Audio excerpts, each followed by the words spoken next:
Thank you again, everyone, for joining us today. Beautiful Chicago weather. It's like this all year round. All kidding aside, thank you for joining us. Grateful to see a lot of people we've seen on Zoom and meet them in person. Grateful to have the global innovators join us here in Chicago to have these meaningful conversations today. We do come together under this unifying belief that Web3 is today and now. It is inevitable. And that, in this room, we have the power to transform how this technology can impact our society. As much as we live and breathe Web3, we are still so early. AI is a 40-year technology. Arguably, Bitcoin's a 13-year technology, 15-year technology. We're still early. A lot of today's internet still has challenges around centralization of power, challenges around creator economies and the revenue share that is being debated right now in the Hollywood strikes. Arguably, that there is not the business models that align purpose and responsible innovation. In this room, we do have the opportunity to fix and create this next generation internet. We do call this the Web3. Brian mentioned earlier what's so cleansing about today's bear market is we are building a healthier ecosystem. I've been an investor for 20 plus years, third bear market for the internet, my fifth bear market for crypto. Just as much as there's overhype and in bull markets things get too frenzied, in the bear markets you also see the overcorrection happening. And it's the overcorrection that sorts out the fly-by-nights. It leaves the durable innovators, the durable use cases. And with today's bear market, I think we're going to reemerge with a healthier technology adoption. Today is, from a venture investor perspective, a market of substance over hype. Substance is being rewarded right now. You'll hear from a lot of panelists today about how they are building this proof of adoption. Today is a market of show me and not build it, and they will come. Show me the proof. Show me that use case. Danny, Lauren, and I at Decasonic, we work on a product market fit and then emerging token market fit. Where is that fit? How does it impact society? And then lastly, healthier markets come from the normalization of venture capital in this space. Fewer distortions, less overfunding. We're back to normalizing towards, at least on a deal count basis, 2020 levels. Valuations are corrected and normalized to 2013 levels. We're seeing AI drive capital efficiency so you can get products and tokens to market with less capital. And for seed stage investors, for venture capitalists, that capital efficiency rewards those who can ship and iterate very quickly. In this room, we do have this power to shape Web3, the next generation internet, the immersive internet. I have so much respect for the people in this room building, the open finance, the inclusive finance that allows for permissionless access to the financial system, to remove some of the middlemen in between loans and payments across borders. A lot of respect for the people building the durable use cases across commerce or gaming. A lot of respect for the people building the spatial computing internet, the immersive internet, or clickbaity metaverse. And certainly AI is transforming all industries, Web3 included, the next generation internet included. There are pockets of substance versus hype. You will see the AI panel later on today. These are truly good leaders, amazing leaders with that ethical bounds to build AI plus the internet for a positive impact.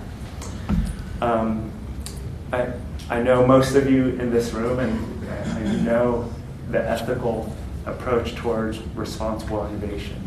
And this is something that we've been very deliberate at Decasonic in curating our ecosystem, our investor base. Apropos, we wanted to kick off this conference about this conversation of our duty around responsible innovation, around leadership in Web3. It's the people in this room that have the high responsibility of the power of Web3 to deploy that power for positive synergies in society. I'm blessed with an investor base at Decasonic with a long-term perspective. They've been very committed to our thesis around mainstream adoption of Web3. This allows us to cascade our long-term approach to working with founders. You'll meet a bunch of our portfolio companies here at Demo Den. And anchoring our investor base is the Pritzker organization, a storied, long-term, multi-generational enterprise. Jason Pritzker is on our board, and I'm honored to bring him up on stage to engage in this conversation around leadership in Web3.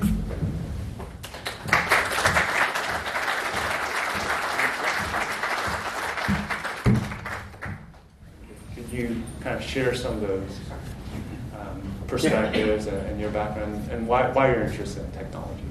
Our family has been investing for the better part of 80 years alongside great partners, and kind of our North Star and focus in business is being around great leaders. We feel that if you can get into a partnership with people that want to build over the long term and want to kind of put one foot in front of the other and make the right decision every day, that's what's going to create success over a long period of time. And so for the last 20 years, we've been doing that largely on the private equity side of things. I call it private equity because it's kind of larger scale, mature businesses, and we use leverage. But when we get into a new partnership with a team, our intention and our hope is to be partners with them for a very, very long time. A couple of years ago, we decided that we didn't have early stage competence in-house. We're direct investors. We don't do a lot of fund investing. We have another arm that does fund investing. And wanted to develop in-house competence around early stage with the thesis that we're pretty good at late stage investing in partnership. If we can get really good at early stage investing in partnership, that would create even more differentiation in our platform and the ability for us to be better partners across the spectrum and life cycle of companies. So for the last couple of years, we've been focused, in addition to the later stage effort, on very early stage investing. We have the luxury of time and flexibility with our capital, and so we wanted to enter the market slowly. We thought the first kind of phase of that should be to partner with great people that are running their own funds that can have subject matter expertise around various parts within the technology ecosystem, and that's how we met. We sized up crypto and Web3 and where it was going and said, we're not smart enough to do this. We need to find a partner that wants to be in this ecosystem long term and that can teach us along the way. And so that's how we met and partnered. I'm thrilled to be in business with Paul for the last couple of years. And we're in it for the long term, as you were saying before we came out here. Yeah, Jason, one of our first conversations when we first met was when you operate for the long term, you go through market cycles, bear markets, bull markets. In your experience, what are some of these lessons from bear markets that we could apply to leadership? Right. So I have to say, when Paul asked me to speak on this subject, because Paul, I'm not that old. I haven't lived through the bear market, so he says. Right, exactly. I'm here to tell a different story. But when we started talking about it, I think the most relevant one is Hyatt Hotels, which isn't a boom market today, but coming out of COVID, there were a couple of years that were really tough. Well, my lesson from that, I'm on the board of directors of Hyatt, so I don't have an operational role, but you can imagine during COVID, it was all hands on deck all the time. And what got us through that was I'd say largely two things. A focus on our purpose. So at Hyatt, our purpose is we care for people so they can be their best. We care for you so you can be their best. That is not a kitschy kind of saying that you see on a wall. People live and breathe that purpose every single day. And whether it's a 51-49 decision or a 90-10 kind of decision, rarely do you have something that's 100% do this or do that. That's the lens through which we filter our decisions. Having that organizing principle was very, very powerful. And we found opportunities day by day to express that purpose statement. And so whatever that purpose statement is for you, whether it's in your personal life or in your business, having that kind of rallying cry in a bear market when you're getting pounded with bad news every day is incredibly valuable. And then the second thing is adopting an agile mindset. And that's probably true whether you're in a bear market or a bull market today. The pace of change and information is increasing every day. But during a bear market, and in fact, this was something we talked about a year ago at our an investor conference. We had a portfolio summit. Paul spoke, and this was largely, call it 20th century businesses. And Paul gave a great 45-minute lecture on Web3, on crypto, and just really blockchain to construction companies and steel guys and people that don't have to engage with it every day. And one of the questions in the end was like, okay, so what do we do with all this? And Paul's answer, I thought, was brilliant, and it's the same one I'm going to give, which is just be agile. Be willing to learn, be nimble, and don't be afraid to adjust and update your business model or thinking about things. I think in a bear market, there are a lot of opportunities. And as you're seeing in this space, that you separate the wheat from the chaff. Yep. And that Absolutely. creates a ton of opportunities. If you have relative scale in your business, there are others that are feeling the pain as well. There are opportunities there. If you're trying to grow in a business and there are less competitors, that's an opportunity. So finding those opportunities, reacting to them, and being agile, I think, is really an important part. And so much of purpose and agility has defined our partnership and relationship, Jason. I pride myself on writing our monthly letters, engaging with you on monthly calls, updating you on our iterations of what's going on. Certainly we operate in Web3 where things evolve so quickly. And what worked yesterday may not work tomorrow. But then it'll work again the day after. It's like you're only as good as your next thing in many respects. You're also investors in other venture funds too, specifically, and what are you seeing in that partnership that founders can draw? How are you seeing successful LP-GP relationships? Yeah, so we did what Paul's referring to is in the first phase of getting into venture, we seeded and anchored a few funds. We wanted to learn how to be good venture investors, which is very different than being a good private equity scale investor. They're just the competency. They couldn't be more different, and if you make the mistake of thinking you're good at venture because you're good at PE, you end up doing bad deals and not being a value-add partner. So we did a number of LP investments. We're no longer doing that. We've now kind of built the team out to do direct investing. But what I'd say is an important thing for us in those communities and engaging those people is to have that student mindset. We were talking about this. I'll always be learning. Don't ever think you know everything about everything. And so we see a little bit of we've seen one or two that haven't kind of accepted that things are different. They're kind of charging the same way they were, and at least in our view, they're kind of falling behind a little bit. And those that are leaning into change and understanding that there's opportunity are doing really well. You know, the humility of being an investor in market cycles is that you think you know everything, and then you have to relearn it again. And it's always that constant adaptation and then action-oriented. I think we really partnered well. Yeah, it's an organizing principle for us. It's student mindset. You never want to be the master. You want to be the student. You want to just continually be learning, and then find ways to apply that wisdom on behalf of your partners. Well, one thing we think about at Decasonic is rapid short-term iterations with a long-term direction. Can you talk a little bit more about kind of how you think about building for the long term? You know, certainly a lot of your private equity portfolio, a lot of your relationships span generations, and you know, I have so much respect for that generational mindset. You know, I think about our daughters and them embracing science at the Science Museum. You know, how can we apply that to business and Web3? Yeah,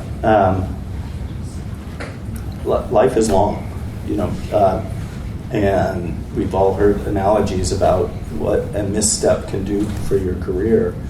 Our view, at least, is to plan for long term. You just have to make the right small decisions each day, and things like legacy or impact or responsibility to communities, which, you know, Paul, we should all give Paul a huge, not right now, but round of applause, and we owe a debt of gratitude to you for what you're doing for Chicago, because that is a long-term pursuit, but you can't just snap your fingers and say, I want this to be a hub of activity long-term.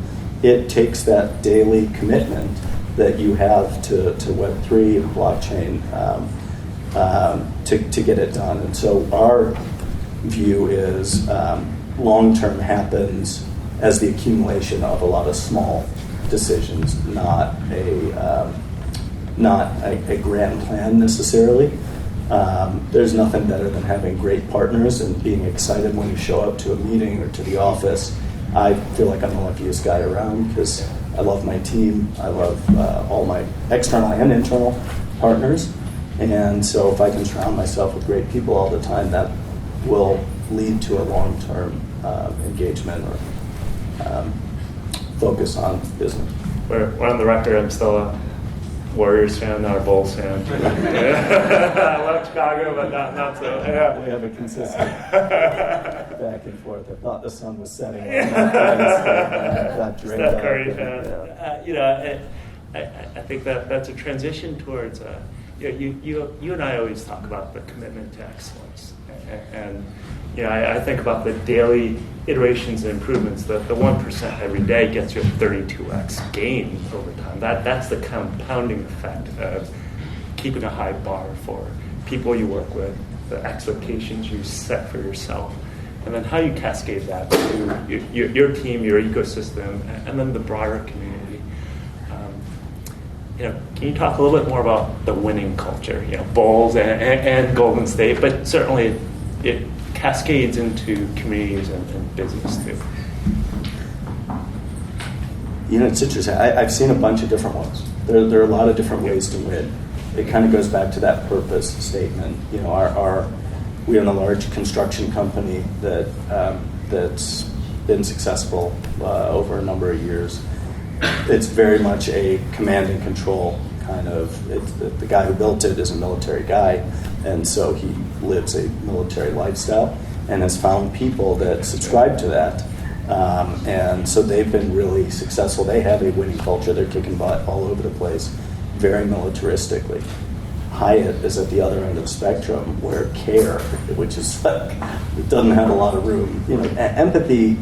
I think empathy is the connective tissue between all of these things. If you can show up as being an empathetic person in any situation, that leads to winning, but that takes a lot of different forms. So it's hard to, you know, I guess we have a winning culture. We have been winning for a while. We lead with intellectual curiosity, humility, that student mindset that I keep talking about.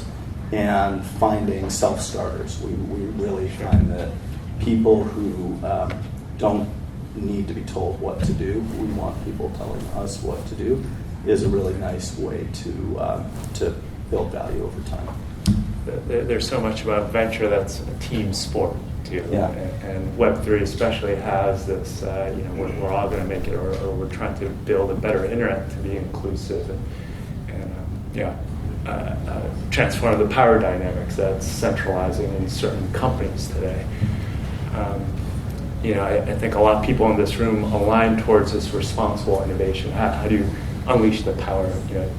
Jason, maybe as a final question for Q&A, how do you and your kind of colleagues think about aligning business and impact? I love kind of working with civic leaders like yourself and others in the crowd. We are responsible for our neighbors and seeing others flourish as we generate our success. But we'd love to hear your perspectives about this too. I'm going to go off script a little bit on this. I think there is. Look, we're all. If you're in finance, if you're in venture, as a builder, you need to be passionate about what you're doing. On the investor side of things, we're here to help, kind of thing. I get a little bit. I lean a little bit uncomfortable with impact as an organizing principle, because that should be the byproduct of what you're doing, not the goal of what you're doing. Sure. in my view. Sure. And so the way that you're building out the Web3 community in Chicago is going to have a huge impact on Chicago. But if you're not successful, that ecosystem's not going to be successful, or you as the embodiment of everyone in this ecosystem. And so I think you have to, at least I think about impact as a byproduct of doing the right thing each day, being very focused on that long-term. Leadership by example. I mean, we have a student mindset, but we also have a service provider mindset. Yeah. We're in a weird place where we don't build. We run a pretty large enterprise with a pretty small team. We have 15 investors. It's growing a little bit, but we have 15 investors, and the way we do that is by decentralizing, empowering the companies that we work with, and in a strange way, like you've heard the battle's won before it starts, before you get on the battlefield.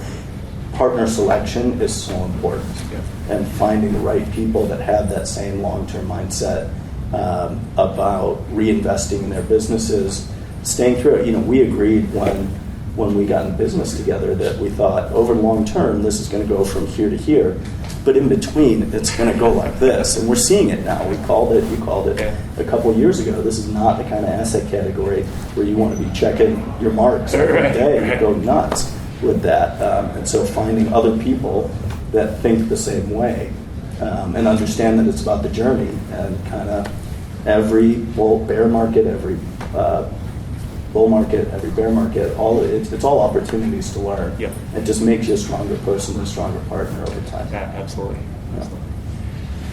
Want to open up for a few questions, if there are any. Ask Paul. So as investors, you're only as good as your deal flow. Can you touch a bit on how you guys approach deal flow and how you actually go about selecting or picking a mark that aligns with your principles? Yeah, sure. Yeah, so it's a great question. We're early in venture. On the PE side of things, we've got my grandpa was basically the progenitor of the LBO. He figured out LBO math in the 40s. He grew up in a small business family that was buying 3 flats and fixing them up and selling them. And so he grew up with mortgage math, and then asked the question, well, why can't I apply that to buying a business? So on the PE side, we've got a great brand, we've got a great network. The pump is primed. On the venture side, we're just getting started there. And so I'm living that day by day, and the truth is we don't have phenomenal deal flow. In my view right now, we're still getting better at the deal flow. What we are doing, what we kind of have zeroed in on is that, again, long term, the way we're going to create alpha and success is the KPI we're dogmatically focused on is founder NPS. We think if we can consistently add value to our portfolio companies and help our founders in whatever way they need helping, sometimes it's network, sometimes it's kind of institutional wisdom, or we've done it, we've seen it, pattern recognition. Sometimes it's hiring people through our network or through the people we know. We think that over a long period of time, that's what's going to create success. And so we're actually doing deal selection right now based on where we think we can add the most value, not where we think the best returns are going to be. I think they happen to be the same, but we're going slow in that regard, so that we can level up the deal as we are leveling up the deal flow. Right now, my hit rate is too high, and so there hasn't been too many deals I've tried to get into that I didn't get into. And so what I've said is, nobody bats 1,000 means we're not looking at the right deals. It's tough as a Midwest family office to break into that coastal institutional VC. That's who we want to be playing against with, I'm still getting used to this kind of, it takes a village in venture. In PE, somebody wins the deal and somebody loses, and then it's you and the management team. There are not 50, 100 people on every cap table. It's not an influence game. And so we're still learning, and along the way, we'll get better at deal selection and sourcing. But that top of the funnel is not something that we're, I'd say, excellent at yet. But we're working on it. Yeah, at Decasonic, my pedigree is from Silicon Valley, so we run deal flow like Silicon Valley coastal VCs. Yeah, our hit rate is extremely low, much to the chagrin of Danny and Lauren on my investment team, who probably look at 200 deals a week. We aggressively go talk to the best founders in the world. We are global investors, and I think we're very specific about our reputation in a bull market. That was our priority in marketing last year. It avoided some of the missteps of unethical people and our industry bad actors. Just 2 months ago, we launched our next phase of marketing around substance marketing, and that's going to guide our deal flow of, let's find the substance, let's get down to the product market fit, let's understand the details and underwrite, again, the very narrow hit rate that we're underwriting at Decasonic. Jason, a comment that you made earlier in your in the conversation about you said 4 early venture partners, a couple that are staying the course and kind of maybe falling behind, and a couple of others that are adapting. I would just love if you wouldn't mind saying more about that, as especially juxtaposed versus sort of conviction and a bear market, just how you go about evaluating that. I would be super interested. I would keep it high level. I'd rather not get into some specifics, but the understanding.